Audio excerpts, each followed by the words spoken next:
सारे लोग हाथ मिलाएं और तिरंगे को हवा में उड़ाएं। ये तिरंगा जैसे जैसे ऊंचा जाएगा हमारा देश भी उसी ऊंचाई पर पहुंचे, यही हमारी कामना है, यही हमारी सोच है। पीस एसोसिएशन की एक बात तालियों के साथ स्वागत किया जाए। अब मैं इस प्रोग्राम को आगे ले जाने के लिए हामिद भुसावली जी से रिक्वेस्ट करूंगा कि आगे की कार्रवाई के लिए वो आए और चीजों को कैसे ले जाना है वो ले जाए। नदीम फारूक साहब से। नदीम फारूक साहब, यही हमारी कोशिश है कि आज की रात ये पैगाम हम आप तक पहुंचा सकें। मोहतरम मंत्री जी जो आज के चीफ गेस्ट हैं वो तशरीफ रखते हैं और बतौर मेहमान खुसूसी यकीनी तौर पर उनकी शख्सियत इस कोशिश में अपनी तरफ से एक आहुति पेश करें और अपने विचारों से हम सबको अवगत कराएं। मोहतरम, इस कॉन्फ्रेंस का आगाज हो रहा है। इस अवसर पर यहाँ पे उपस्थित देश के जाने माने शायर, कवि जो मंच की शोभा बढ़ा रहे हैं यहाँ पे उपस्थित हैं। सर्वप्रथम मैं वर्ल्ड पीस एसोसिएशन जो आप कॉन्फ्रेंस करा रहे हैं, इकबाल साहब को धन्यवाद देना चाहता हूँ, खास करके कमांडर जी और जितने भी उनके सहयोगी हैं कि मुझे इस काबिल आपने समझा कि मैं इस आज के जो शाम है उसका एक अतिथि के तौर पर यहाँ पर उपस्थित हूँ। मेरे लिए गर्व की बात है क्योंकि आपने जिस मकसद से और जो आपका सब्जेक्ट है आपने जो चुना है वो बहुत ही, हम लोग जिस दौर में गुजर रहे हैं जहाँ एक दूसरे के प्रति लोगों को नफरत है, उस चीज़ को पाटने के लिए आप इतने बड़े बड़े शायर को यहाँ पर उपस्थित कर दिए हैं। इनकी बातों को क्या कहना, इनके पास तो शब्दों का इतना भंडार है कि पूरा संसार इनमें समाया हुआ है। अगर मैं कुछ भी बोलूँगा तो मेरे लिए तो कुछ ताकी होगी, इसलिए मैं ज़्यादा इस मंच पर ज़्यादा नहीं बोल के मैं इतना ही बोलना चाहता हूँ कि आज जो सब्जेक्ट आपका है निश्चित तौर पर भारत इसमें बसता है।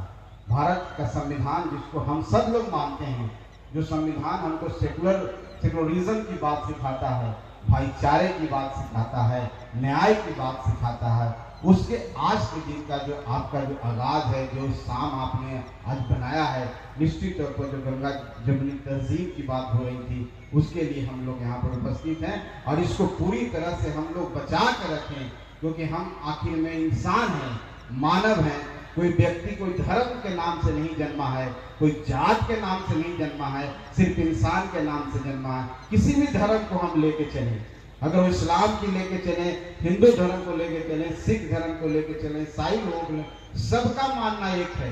सब एक परमेश्वर में विश्वास रखते हैं, ईश्वर में विश्वास रखते हैं, अल्लाह में विश्वास रखते हैं, जो सुपरनेचुरल गॉड है उसमें विश्वास रखते हैं। लेकिन फिर जब हम यहाँ पर आते हैं तो किन्हीं कारणों से धर्म को परिभाषित कर देते हैं। धर्म का मतलब क्या होता है? धर्म का मतलब विश्वास होता है, धर्म का मतलब होता है एक बॉन्डेज होता है, बॉन्डिंग होता है, एक दूसरे को जोड़ता है। धर्म का मतलब होता है कि हम ताकत बने। इसलिए इस तरह के आज के समारोह की जरूरत है जहां पर हम सिर्फ एक इंसान के रूप में उपस्थित रहें और जो शायर लोग हमारे जो आज आपके सामने प्रस्तुत करेंगे उनमें खो जाने का समय है, ताकि हमारा जो देश है एक रहे और बना रहे।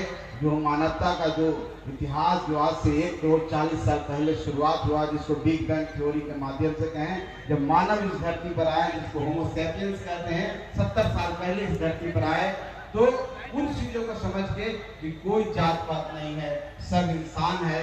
और हमारे देश के बहुत सारे लोगों ने इस तरह की बातों को प्रूव करके गया है, पूरी दुनिया में देश दिखाया है कि विश्व गुरु है। हम जहाँ बिहार में हैं, ये लोकतंत्र की जननी है, यहाँ लिच्छवी और वैशाली गणराज्य की बात हम करते हैं। एक ऐसे जगह पर हम हैं जहाँ सिख धर्म हो, चाहे जैन धर्म हो, बुद्धिस्ट धर्म हो, जो दुनिया को शांति का संदेश देने का बात किया है। बुद्धिज्म यहीं से आए, दलित हमारे बगल में है, सिख गुरु पटना की बात करें, मैं कहने का मतलब है कि बिहार अपने आप में सब चीज को संजोगे हुए है, समेटे हुए है।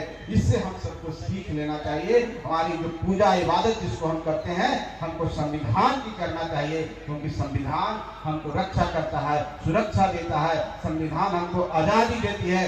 संविधान एक दूसरे से प्रेम करना सिखाता है। यही एक हम लोग का ग्रंथ है, यही हम लोग का धर्म है। इसको हम लोग को मान के आगे बढ़ना चाहिए, और हम इसको मान के आगे बढ़ेंगे तो निश्चित तौर पर देश हमारा जो विश्व गुरु कहलाता था फिर विश्व गुरु कहलाएगा। और हमको पूरी दुनिया टकटकी निगाहों से देखते हैं, क्योंकि सबसे बड़ा लोकतंत्र देश है और सबसे बड़ी आबादी भी हमारी है। और हम इस आबादी को सकारात्मक रूप से उपयोग करना चाहिए, ताकि जो आने वाला समय में दुनिया को भी सीख देके जाए। ये देश भारत है, हिंदुस्तान है, जहाँ सब धर्मों के लोग रहते हैं और एक तरह से रहते हैं। सब धर्म को आपसी भाईचारा के रूप में मनाते हैं। चाहे ईद हो, चाहे होली हो, चाहे दीपावली हो, सब लोग एक साथ मिल करके एक दूसरे से गले मिलाते हैं। यही इंसानियत की पहचान है और यही आज के कॉन्फ्रेंस का पहचान है। इसलिए मैं आप सबको बहुत धन्यवाद देता हूँ, साधुवाद देता हूँ कि आपने इस तरह का कार्यक्रम इस ऐतिहासिक जगह पर कर करके लोगों के बीच में जो संदेश दिया है, निश्चित तौर पर आने वाला समय में इतिहास की गवाही बनेगा।